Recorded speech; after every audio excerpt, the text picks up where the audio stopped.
Welcome to our channel. রাস্তা দিয়ে চলে যাচ্ছিল মাছ, সেটাকে তুলে নিয়ে এসে ফেলে দিলাম গামলার মধ্যে।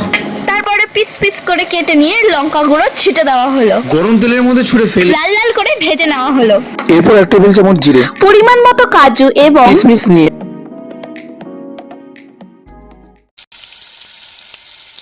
বাটনা বেটে মশলা বানিয়ে নেওয়া হলো। এই রান্নার সমস্ত মশলা অ্যারেঞ্জ করে নিয়ে কড়াইয়ের মধ্যে ছুঁড়ে ফেলে দিয়ে অল্প সময় নাড়িয়ে চাড়িয়ে নেওয়া হলো। তবে দেরি কিসের, আমাদের চ্যানেলটা সাবস্ক্রাইব করে দিয়ে জয়েন করে যান প্লিজ।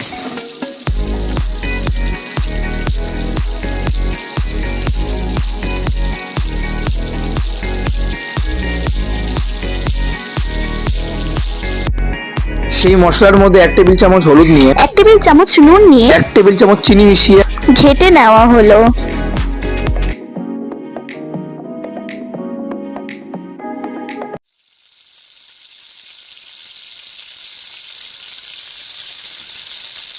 সরিষার তেল দিয়ে কড়াইয়ের মধ্যে ছুঁড়ে ফেলে দেওয়া হলো কড়াইয়ের মধ্যে।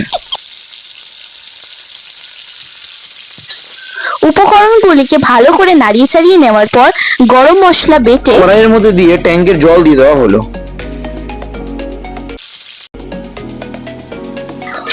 এরই পরে ভালো করে গুলিয়ে দেবেন। তারপর এক একটা মাছের পিস কড়াইয়ের জলের মধ্যে ছেড়ে দেবেন।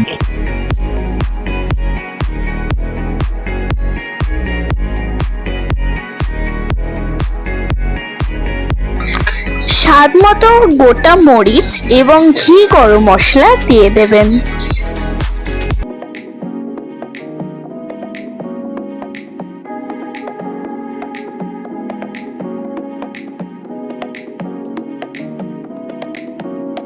একটু সময় ফুটিয়ে নেওয়ার পর প্লেটের মধ্যে বেড়ে নিয়ে পাশের বাড়ির লোককে দেখিয়ে দেখিয়ে খাবেন, দেখবেন এটা মজাই আলাদা।